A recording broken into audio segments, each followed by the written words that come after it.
नमस्कार विद्यार्थी मित्रांनो, मी तुषार शिंदे सर आणि आपण आहोत शिंदे सर स्पेशल इंग्लिश क्लासेसच्या यूट्यूब चॅनलवरती. विद्यार्थी मित्रांनो, इयत्ता 6वीचा सिलेबस बदलला आहे आणि त्याची इंग्रजी विषयाची सीरीज आपण सर्व विषयांच्या व्हिडिओची सुरुवात केलेली आहे.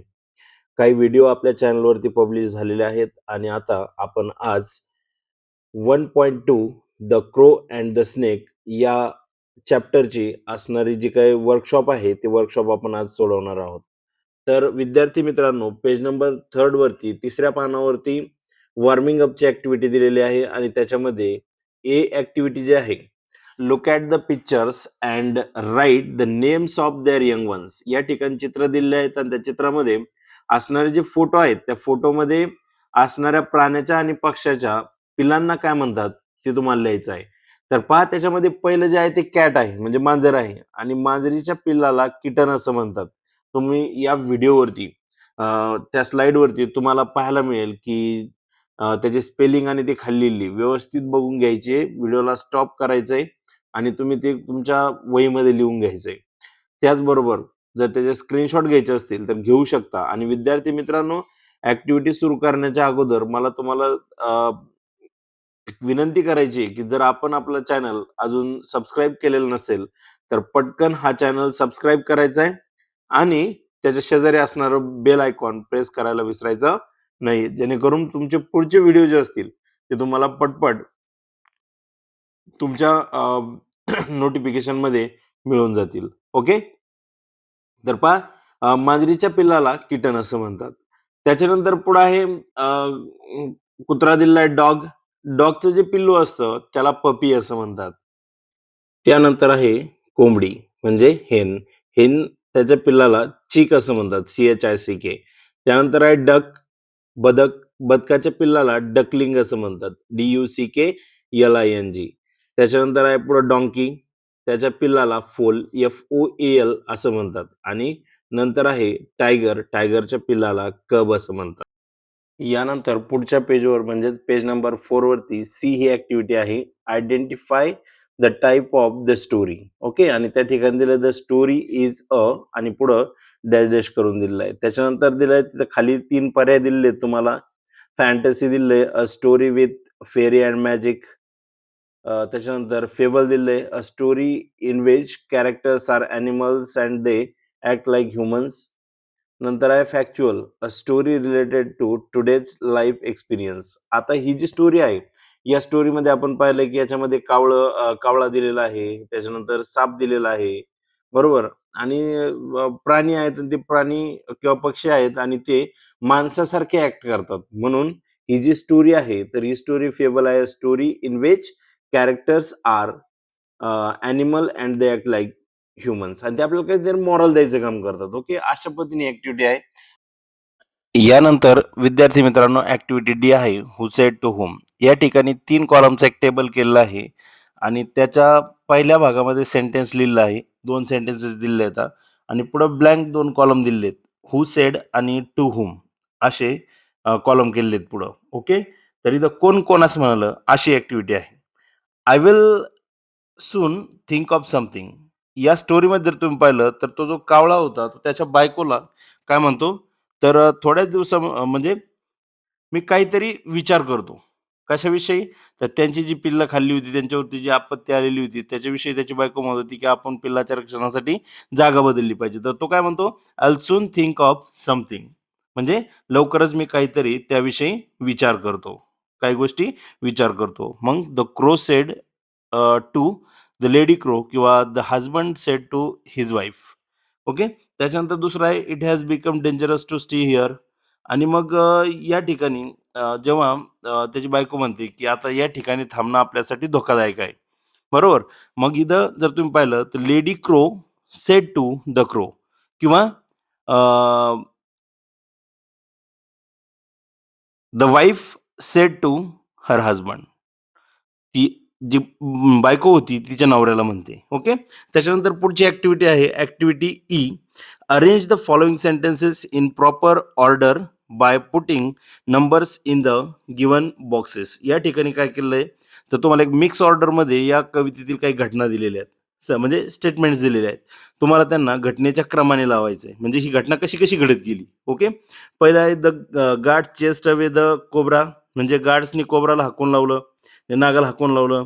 त्यानंतर the crow stole the bracelet कावळ्याने ती बांगडी चोरली. बरोबर. नंतर the crow ate sorry the cobra ate the crow's little ones. त्याच्यानंतर the crow family was living on a banyan tree म्हणजे कावळ्याचं जे कुटुंब होतं ते वडाच्या झाडावरती राहत होतं. त्याच्यानंतर खाली आहे the crow made a plan. Okay. तर कावळ्याने योजना आखली. ओके. अशा पद्धतीने या ठिकाणी 5 स्टेटमेंट दिलेले आहेत आणि त्यांचा जर आपल्याला क्रम लावायचा असेल, तर तुम्ही एकंदरीत सुरुवातीला स्टोरीचं जर पाहिलं, तर crow family was living on a banyan tree म्हणजे कावळ्याचं कुटुंब त्या वडाच्या झाडावरती राहत होतं.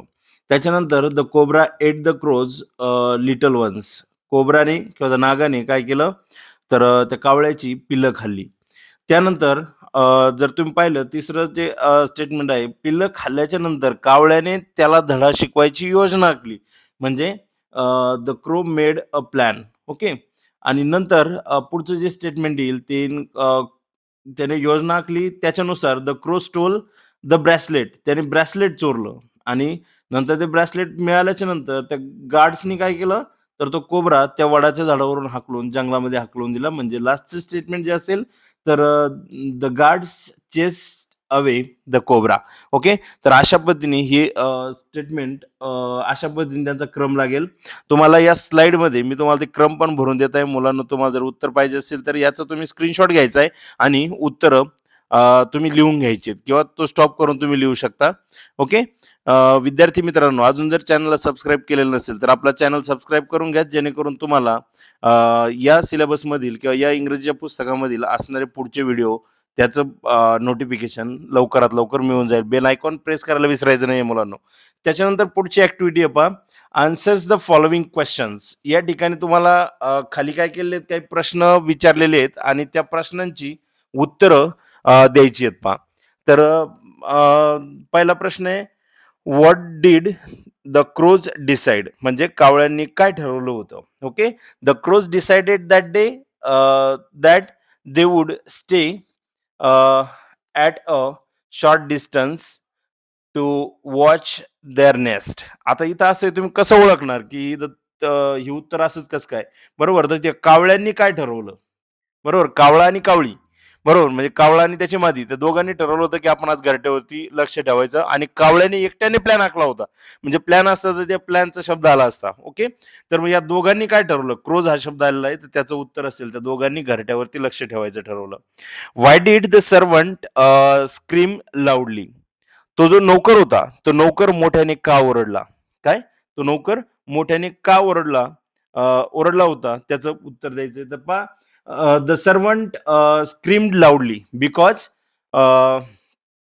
ही notice the crow taking away the queen's precious bracelet in its beak. म्हणजे कावळ्याने काय केलेलं होतं?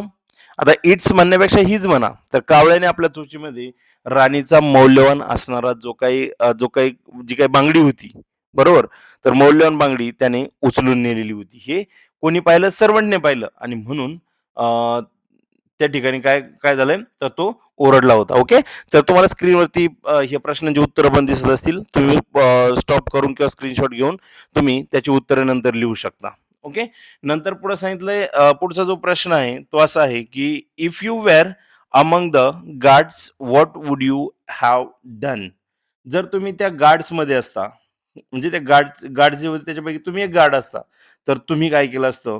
असं या ठिकाणी प्रश्नात विचारलं. तर पहा तुम्ही उत्तर जनरली देऊ शकता, की if I was among the guards I would have carefully recovered the bracelet without harming any innocent animal. आता तो इनोसंट ॲनिमल आहे की नाही, की त्याने त्याने तसं पण त्याने पिल्लं मारलेली आहेत म्हणजे तो इनोसंट नाहीच आहे. बरोबर. पण जनरली आपण जर generally we think that he is farmer's friend. Okay. He म्हणण्यापेक्षा it is farmer's friend, the snake is farmer's friend, असं जर आपण म्हणलं, त्याला जर इनोसंट असेल तर मग आपण काय करू शकतो, त्याला इजा न पोहोचवता आपण काय केलं असतं, तर तो ब्रासलेट मिळवायचा आपण प्रयत्न केला असता. म्हणजे like the guards had done, त्या गार्ड्सने जसं केलं होतं आपण तसंच केलं असतं. ओके. अशा पद्धतीचं या ठिकाणी याचं उत्तर तुम्ही लिहायचंय.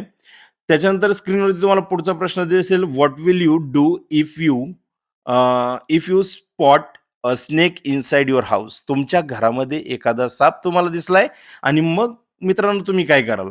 What will you do? काय कराल? बरोबर. तर त्याचंही उत्तर तुम्ही लिहू शकता, if I spot a snake inside my house. जर माझ्या म्हणजे असं उत्तराला सुरुवात करा प्रश्नातूनच, की जर माझ्या घरामध्ये एखादा साप मला दिसला तर मी काय करेल? बरोबर. तर साप मला दिसला तर मी काय करेल? I will immediately inform my family. लगेच मी माझ्या काय करेल, कुटुंबाला खबर करेल. नंतर पहा, and call the professional snake catcher. एखादा सर्पमित्र असेल तर त्याला मी बोलून आणेल. बरोबर. असंही मी उत्तरामध्ये म्हणू शकतो, की I will call a professional snake catcher. Then or I will call forest department helpline to safely remove it. त्याला घरातून सुरक्षितपणे काढून नेण्यासाठी मी काय करेल, तर फॉरेस्ट डिपार्टमेंटला किंवा फॉरेस्ट ऑफिशियल्सला संपर्क करण्याचा प्रयत्न करेल. ओके. अशा पद्धतीने तुम्ही या ऍक्टिव्हिटीचं काय करू शकता, उत्तर देऊ शकता मुलांनो. त्यानंतर पुढे जी ऍक्टिव्हिटी दिलेली आहे तुम्हाला ती अशी आहे, की rearrange given letters and make meaningful words from it. या ठिकाणी तुम्हाला काही शब्द त्यांनी दिलेले आहेत, म्हणजे मिक्स केलेल्या अक्षरं दिलेली आहेत. बरोबर. आणि त्या अक्षरांची तुम्हाला काय करायची आहे, तर एक ऑर्डर लावून, बरोबर, म्हणजे लेटर्स अरेंज करून, तुम्हाला रिअरेंज करून तुम्हाला त्याच्यापासून अर्थपूर्ण शब्द तयार करायचा आहे. बरोबर. रिअरेंजची ॲक्टिव्हिटी. मग याच्यामध्ये काय केलेलं आहे पहा, तर आता शब्द मी वाचणार नाही, पण त्यातले अक्षर जर तुम्ही पाहिले, HCEADER, बरोबर, अशा पद्धतीने एक अक्षराचा संच दिलेला आहे. आणि त्याच्यापासून जर तुम्ही शब्द तयार केला, स्पेलिंग जर तयार केली, तर REACHED. ओके. अशा पद्धतीने रिच्ड हा शब्द तयार होईल. त्याच्यानंतर खाली जे TSNTLY. ओके. तर त्याच्यापासून इन्स्टंटली असा शब्द तयार होईल, INSTANTLY. तुम्हाला स्क्रीनवरती याची उत्तरं दिसत असतील मुलांनो, तर त्यातून उत्तर घेऊन तुम्ही लिहू शकता. त्याच्यानंतर LOOHWL, आता याचा उच्चार होत नाही बरं का, तो शब्द होत नाही. आपल्याला काय करायचं, त्याच्यापासून नवीन शब्द तयार करायचा आहे. मग HOLLOW हॉलो हा आपल्या पुस्तकामध्येच आलेला शब्द आहे. तुम्ही तिथून तो शब्द पण तयार करू शकता. नंतर DEWIKE, बरोबर. आणि याच्यापासून विक्ट, WICKED, म्हणजे विकेड असा पण उच्चार काही मुलं करतात. तर तो शब्द या ठिकाणी तयार होतोय. तुम्ही स्क्रीनवरून लिहू शकता. यानंतर आहे ELCIERHDN. याच्यापासून चिल्ड्रन, CHILDREN, चिल्ड्रन हा शब्द तयार होईल. आणि नंतर शेवटचा शब्द आहे त्यातला HCGNTIEW. याच्यापासून वॉचिंग, WATCHING, अशा पद्धतीने एक शब्द तयार होईल. या स्क्रीनवरती मुलांनो मी तुम्हाला सर्वचे सर्व उत्तरं देत आहे. तुम्ही ती उत्तरे पाहून त्याचे स्क्रीनशॉट घेऊन किंवा व्हिडिओला स्टॉप करून लिहू शकता. ओके. त्यानंतर पुढची ॲक्टिव्हिटी आहे, select and write the opposite words from the given box. खाली बॉक्समध्ये काय केलेलं आहे, तर अपोजिट वर्ड्स दिलेले आहेत, म्हणजे वर्ड्स दिलेले आहेत, आणि खाली खाली सुद्धा काही शब्द दिलेले आहेत, आणि मग त्या शब्दांच्या अपोजिट वर्ड तुम्हाला वरती बॉक्स ब्रॅकेटमध्ये असणारे जे आहेत ते शोधून लिहायचे आहेत. अपोजिट वर्ड्स म्हणजे विरुद्धार्थाचे शब्द. तर पहिला शब्द आहे डल. काय? डल. डल म्हणजे मठ्ठ.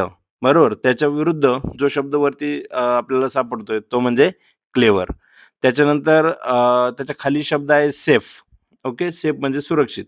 आणि इथं डेंजरस याचा अर्थ धोकादायक असा शब्द आलेला आहे. नंतर पुढं आहे विन हा शब्द. विनचा विरुद्धार्थी शब्द होतो लूज. विन म्हणजे जिंकणे, लूज म्हणजे गमावणे किंवा हारणे. ओके. त्याच्यानंतर स्लोली. स्लोली याचा विरुद्धार्थी आहे स्विफ्टली. स्लोली म्हणजे हळुवारपणे, स्विफ्टली म्हणजे फास्ट किंवा जलदपणे. त्याच्यानंतर पुढं आहे लॉस्ट. लॉस्टचा विरुद्ध होतो फाउंड. कारण लॉस्ट म्हणजे हरणे, फाउंड म्हणजे सापडणे, बरोबर. नंतर आहे काइंड. काइंड म्हणजे दयाळू आणि त्याच्या विरुद्धार्थी होतो विक्ट. विक्ट म्हणजे दुष्ट. ओके. तर अशा पद्धतीने ही विरुद्धार्थ शब्द तुम्हाला वरच्या ह्याच्यातून सापडतील. त्यानंतर पुढची ॲक्टिव्हिटी आहे right the describing words for the following nouns from the story. आता तुम्हाला इथं नाम त्यांनी दिलेले आहेत. ओके. आणि ब्लँक जी जागा दिलेली आहे किंवा रिकामी जागा जी दिलेली आहे, ती डिस्क्रायबिंग वर्डसाठी आहे. मुलांनो, डिस्क्रायबिंग वर्ड पहिले समजून घ्या. डिस्क्रायबिंग वर्ड याचा याचा अर्थ होतो adjectives. Okay. A word that describes a noun. पहा बरं का. A word that describes a noun is called an adjective. नामाचं वर्णन करणारा शब्द हा काय असतो? विशेषण असतो. मग आता या ठिकाणी नाम तुम्हाला दिलं आहे नेस्ट. ओके. तर स्टोरीमध्ये आपलं जर तुम्ही पाहिलं तर ते ब्युटिफुल हे त्याच्यासाठी असणारं विशेषण आलेलं आहे. ओके. म्हणजे पहिल्याच पॅराग्राफमध्ये तुम्हाला ते पाहायला मिळणार आहे. त्याच्यानंतर पुढचा शब्द आहे क्रो. क्रो म्हणजे कावळा. कावळ्यासाठी विशेषण वापरलं आहे क्लेवर. क्लेवर क्रो म्हणजे हुशार कावळा. ओके. अशा पद्धतीने अ, तोही शब्द डिस्क्राईब केलेला आहे. त्याचा ॲडजेक्टिव्ह लिहायचं आहे. त्यानंतर पुढे आहे ब्रेसलेट. म्हणजे एक स्टोरीच्या मध्यावरती जर आलो आपण किंवा शेवटून 2 नंबरच्या पॅराग्राफमध्ये 2-3 नंबरच्या पॅराग्राफमध्ये ब्रेसलेट हा शब्द आलेला आहे. त्या राणीची बांगडी आणि ती कशी होती तर मौल्यवान होती, प्रिशियस. बरोबर. इथं शेजारच्या पेजवरती तुम्ही जर पाहिलं तर बोल्ड अक्षरामध्ये वर्ड ब्रॅकेट बास्केटमध्ये तुम्हाला खाली तिथं प्रिशियस हा शब्द पण दिलेला आहे. तर प्रिशियस शब्द म्हणजे काय? तर मौल्यवान. म्हणजे प्रिशियस ब्रेसलेट असा त्याचा अर्थ होईल. त्यानंतर आहे कोब्रा. वेक्ट कोब्रा, दुष्ट कोब्रा, दुष्ट नाग असं त्याचं नाव दिलेलं होतं. ओके. त्याच्यानंतर खाली एक ॲक्टिव्हिटी तुम्हाला आहे. ॲक्टिव्हिटी जे तर याच्यामध्ये prepare a chart as following and display it in the classroom. तुम्हाला एक चार्ट तयार करायचा आहे आणि तो वर्गामध्ये डिस्प्ले करायचा आहे. वर्गामध्ये तुम्हाला दाखवायचा लावायचा आहे. ओके. तर याच्यामध्ये ॲनिमल्स, बर्ड्स दिलेत एका कॉलममध्ये. सेकंड कॉलमला देअर होम्स, त्यांची घरं तुम्हाला लिहायची आहेत. आणि पुढं जे आहे तर त्यांची यंग वन्स म्हणजे त्यांच्या पिलांची नावं पण तुम्हाला लिहायची आहेत. तर पहा हेन, कोंबडी. कोंबडीचं जे घरटं असतं त्या कोंबडीच्या घरट्याला आपण कूप, खुराडं असं म्हणतो. काय म्हणतो? खुराडं. त्याला कूप असं म्हणतात. आणि त्याच्या पिल्लाला, कोंबडीच्या पिल्लाला काय म्हणतात? तर चिक असं म्हणतात. हे आपण पहिल्या ॲक्टिव्हिटीत पण पाहिलं होतं. डॉगचं जे काही घरटं असतं किंवा जे काही घर असतं, तर त्या घराला केनल असं म्हणतात. काय म्हणतात? केनल. KENNEL त्याची स्पेलिंग आहे मुलांनो. आणि त्याच्या पिल्लाला पपी म्हणतात. ही सुद्धा आपण सुरुवातीला पाहिलं होतं. ओके. नंतर आहे काऊ, जी तुमच्या आमच्या सगळ्याच्या घरात असते. ओके. आणि मग काऊ कुठं आपल्या घरात राहते का? नाही. आपण काऊला शेजारी शेड तयार करतो. मग त्याचं उत्तर तुम्ही शेड किंवा बॅरेन म्हणजे गोठा अशा अर्थाने तुम्ही लिहू शकता. आणि त्याच्या गाईच्या पिल्लाला काय म्हणतात? तर काल्फ असं म्हणतात. काल्फ त्याचं अनेकवचन काल्व्स असं होतं. बरोबर. तुम्ही अं, एकवचन अनेकवचनमध्ये तेही शिकलेले असाल. त्याच्यानंतर मुलांनो पुढे आहे फिश. तर फिश कुठं राहतो? एक तर वॉटर पाणी हे त्याचं घरटं आहे, घर आहे. बरोबर. आणि किंवा पॉन्ड डबकं. बरोबर. डबक्यात पण राहू शकतो. आणि त्याच्यानंतर त्याच्या यंग वनला काय म्हणतात? तर फ्राय असं म्हणतात. ओके. FRY असं त्याचा स्पेलिंग आहे. त्याच्यानंतर पुढे आहे बर्ड. बर्ड कुठे राहतात? तर नेस्टमध्ये. आपण या स्टोरीमध्ये पण पाहिलं की कावळ्याचं घरटं होतं, नेस्ट. ओके. आणि त्याच्यानंतर त्याची यंग वन्स जे असतात त्यांना नेस्टलिंग असं म्हणतात किंवा बेबी बर्ड असं म्हटलं जातं. ओके. तर त्याची यंग वन्स आहेत. तुम्हाला स्क्रीनवरती याचा पण पूर्ण उत्तराचा तिथं स्लाईड दिसेल. तुम्ही त्याच्यावरून त्याचा स्क्रीनशॉट घेऊन उत्तरं लिहू शकता. पहा मुलांनो, या वर्कशॉपमधील शेवटची ॲक्टिव्हिटी आता या ठिकाणी शिल्लक आहे. ती म्हणजे complete the story using the words in the bracket. म्हणजे या ठिकाणी ब्रॅकेटमध्ये जे शब्द दिले ते शब्द वापरायचे आणि तुम्हाला स्टोरी कंप्लीट करायची. Give it a suitable title and write its moral. तुम्हाला त्याला एक साजेसं एक शीर्षक द्यायचं आहे, म्हणजे वरती नाव द्यायचं आहे. आणि त्यानंतर त्याचं जे मॉरल आहे, म्हणजे निष्कर्ष तुम्ही काढणार आहात, जे तात्पर्य आहे, ते तात्पर्य तुम्हाला खाली द्यायचं आहे. ओके. तर या ठिकाणी अगोदर आपण स्टोरी घेऊया आणि मग आपण टायटल लिहूया. स्टोरी, मॉरल आणि टायटल अशा पद्धतीने आपण त्याचा क्रम देऊयात. कारण स्टोरी लिहिताना मुलांना वरती जागा सोडायची असते. कारण मॉरलपर्यंत घेऊन गेल्यानंतर आपल्याला कळतं की वरती आपल्याला काय लिहायचं आहे. तर पहा, one day a herd of, वरती जे शब्द दिलेत पहा, प्रेस दिलेला आहे, एलिफंट दिलेला आहे, एलिफंट्स दिलेला आहे, त्याच्यानंतर सेफली दिलेला आहे, फ्लडेड दिलेला आहे, नंतर स्विम आहे, ट्रम्पेट आहे, हर्ड आहे, फ्लड आहे, आणि त्यानंतर या ठिकाणी काय आहे, तर करंट हा शब्द आहे. ओके. तर या ठिकाणी पहा, one day a herd of elephants was crossing a river. एक दिवस हत्तींचा एक कळप काय करत होता, नदी क्रॉस करत होता. म्हणजे तुम्हाला रिकाम्या जागेवरती जे dash dash was crossing a river, तर या ठिकाणी तुम्हाला एलिफंट्स हा शब्द तुम्हाला वापरावा लागणार. वरती प्राण्यांपैकी फक्त एलिफंट्स हा शब्द आलेला आहे. त्यानंतर पहा, the river was dash dash with mud and water. नदी, नदीत काय सांगितलंय, तर चिखल आणि पाणी, म्हणजे त्याला आपण गढूळ पाणी असं आपण म्हणू. वॉज फ्लडेड, या ठिकाणी ताईंची प्रत्यय पाहिजे, नाही तर भित्री पाहिजे. ओके. तर या ठिकाणी जर तुम्ही पाहिलं तर इथं वरती एकच क्रियापदाचा शब्द असा आहे की ज्याचा ईडी फॉर्म आहे, म्हणजे तो भित्री आहे. तर the river was flooded with mud and water. टनटन तारा,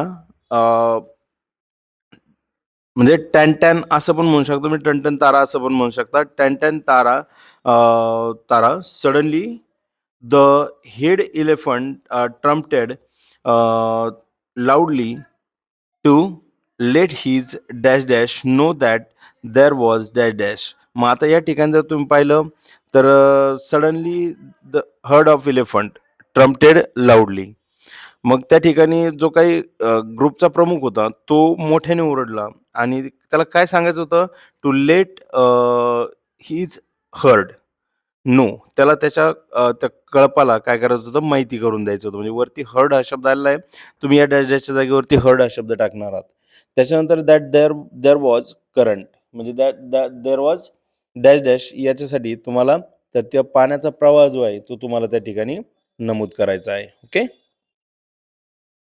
The youngest elephant from the herd had never swum in such a strong dash dash. आणि मग आता या ज्या कळपामधला असणारं जे सगळ्यात छोटंसं हत्तीचं पिल्लू होतं, ते हत्तीचं पिल्लू या अगोदर कधीही एवढ्या मोठ्या गोष्टीमध्ये, म्हणजे गोष्ट म्हणजे काय, तर तिचं नाम वापरावं लागणार आहे तुम्हाला. तर वरती फ्लड हे एक नाम आलेलं आहे, हर्ड एक नाम आहे, पण हर्ड आपण ऑलरेडी वापरलेला आहे आणि तो कळपासाठी आहे. मग एवढ्या मोठ्या प्रवाहामध्ये तो कधी पोहलेला नव्हता किंवा पाण्यामध्ये पुरामध्ये पोहलेला नव्हता. मग त्या ठिकाणी फ्लड हा शब्द येईल. ओके. त्यानंतर पहा, ही वॉज स्केअर्ड, तो त्याच्यामध्ये घाबरत होता. नंतर he heard the dash dash call. आता इथं ट्रम्पेट हा शब्द वरती आलेला आहे. तर तिथं जो काही आवाज होता, हत्तींचा आवाज जे काही कॉलिंग चाललेलं होतं, तिथं ट्रम्पेट हा शब्द तुम्हाला वापरायचा आहे. आणि ट्रम्पेट कॉल त्याने ते ऐकलं. इमिडिएटली किंवा इमिजिएटली असं म्हणा. Immediately he started to swim. त्याने लगेच तात्काळ काय केलं, पोहायला सुरुवात केली. म्हणजे डॅश डॅश असा आहे, तर त्या जागेवरती स्विम हा शब्द टाकावा लागेल. टुवर्ड्स द साऊंड, त्याने कशाच्या दिशेने पोहायला सुरुवात केली, तर त्या आवाजाच्या दिशेने पोहायला सुरुवात केली. He cross the river safely, म्हणजे he cross the river dash dash. तर he cross the river safely, म्हणजे त्याने सुरक्षितपणे नदी काय केली, पार केली. म्हणजे इथं तुम्हाला क्रियाविशेषण वापरायचं आहे. त्याच्यानंतर पहा, all the elephants dash dash him. All the elephants praised him, PRAISED. तर सगळ्या हत्तींनी काय केलं, त्याची प्रशंसा केली. मग या ठिकाणी आपण जर पाहिलं, आपल्याला मॉरलकडे जायचं आहे, तर त्याचं मॉरल असं होईल. मॉरलमध्ये तुम्हाला करेज याच्यासारखा शब्द तुम्हाला या ठिकाणी वापरावा लागेल. ओके. किंवा एक चांगलं मार्गदर्शन. तर तुम्ही जर या ठिकाणी जर एकंदरीत त्या छोट्याशा पिलाचं जर धैर्य पाहिलं, तर तुम्हाला या ठिकाणी courage and prosper guidance help us overcome any difficult situation. एखाद्या अवघड परिस्थितीमधून जर आपल्याला बाहेर निघायचं असेल, तर आपलं धैर्य आणि योग्य मार्गदर्शन हे आपल्याला बाहेर काढतं. मुलांनो, जसं तुम्हाला मी या ठिकाणी होमवर्कसाठी मदत करत आहे किंवा तुम्हाला तुमच्या वर्कशॉपसाठी मदत करत आहे, तुमच्या जीवनामध्ये एखाद्या तुमच्या म्हणजे गुरुची किंवा गाईडची गरज असते, सेम त्या पद्धतीने काम चाललेलं आहे. मुलांना या ठिकाणी मी या ॲक्टिव्हिटीचं तुम्हाला उत्तर देणार आहे. याचं टायटल पण आपल्याला लिहायचं आहे, द ब्रेव्ह एलिफंट, हे त्याला आपण टायटल देणार आहोत. आणि विद्यार्थी मित्रांनो, या ठिकाणी तुम्हाला त्याचं स्क्रीनवरती तुम्हाला त्याची पूर्ण उत्तरे दिसत आहेत. तुम्ही त्या ठिकाणी त्याचं उत्तरसुद्धा लिहू शकता. तुम्ही याला आणखीन दुसरं मॉरल याच्यामध्ये देऊ शकता. ओके. युनिटी इज स्ट्रेंथ, बरोबर. United we stand, divided we fall. अशा पद्धतीने तुम्ही या ठिकाणी काय करू शकता, तर त्याची ॲक्टिव्हिटी तयार करू शकता किंवा वेगवेगळी नावं तुम्ही त्याला देऊ शकता. कारण ते एकत्र होते, सगळ्यांनी मदत केली म्हणूनच त्याचं काय झालंय तर तो कडेला पोहोचला होता. बरोबर? तर अशा पद्धतीने आणि याला आपण जे टायटल देतोय तर ते ब्रेव्ह एलिफंट्स असेल. ओके. त्याच्यानंतर जर मुलांना तुम्ही या चॅनलला अजून सबस्क्राईब केलेलं नसेल, तर मुलांनो या चॅनलला सबस्क्राईब करून घ्यायचं, कारण पुढची प्रत्येक ॲक्टिव्हिटी मी अतिशय उत्कृष्टपणे तुम्हाला ती एक्सप्लेन करून देणार आहे. ओके मुलांनो, तर पहा या ठिकाणी तुम्हाला एक ॲक्टिव्हिटी दिलेली आहे. ॲक्टिव्हिटी म्हणण्यापेक्षा उपक्रम आहे, की फॉर द फेलिस्टेटर असं दिलेलं आहे, encourage learners to read fables and present stories with moral. तुम्हाला काय करायच्या आहेत, फेबल्स गोळा करायच्या आहेत, पंचतंत्रातल्या कविता आणि त्या तुम्हाला प्रेझेंट करायच्या आहेत विथ मॉरल. ओके. आणि त्याच्यानंतर सांगितलं आहे, की तुम्हाला फेबल्स गोळा करायच्या सांगितलं वेगवेगळ्या. काय? Collect different fables and enact in the classroom. तुम्हाला त्या फेबल्स म्हणजे ज्या स्टोरी आहेत, त्या स्टोरी तुम्हाला गोळा करायच्यात आणि त्यांचं रोल किंवा प्रेझेंटेशन तुम्हाला तुमच्या क्लासमध्ये करायचं. ओके. तर हा व्हिडिओ जर तुम्हाला आवडला असेल विद्यार्थी मित्रांनो, तर व्हिडिओला लाईक करायला विसरू नका. चॅनल सबस्क्राईब केलं नसेल तर चॅनलला सबस्क्राईब करा आणि बेल आयकॉन प्रेस करायला विसरायचं नाही. थांबतोय आपण या ठिकाणी. Thank you very much to everyone.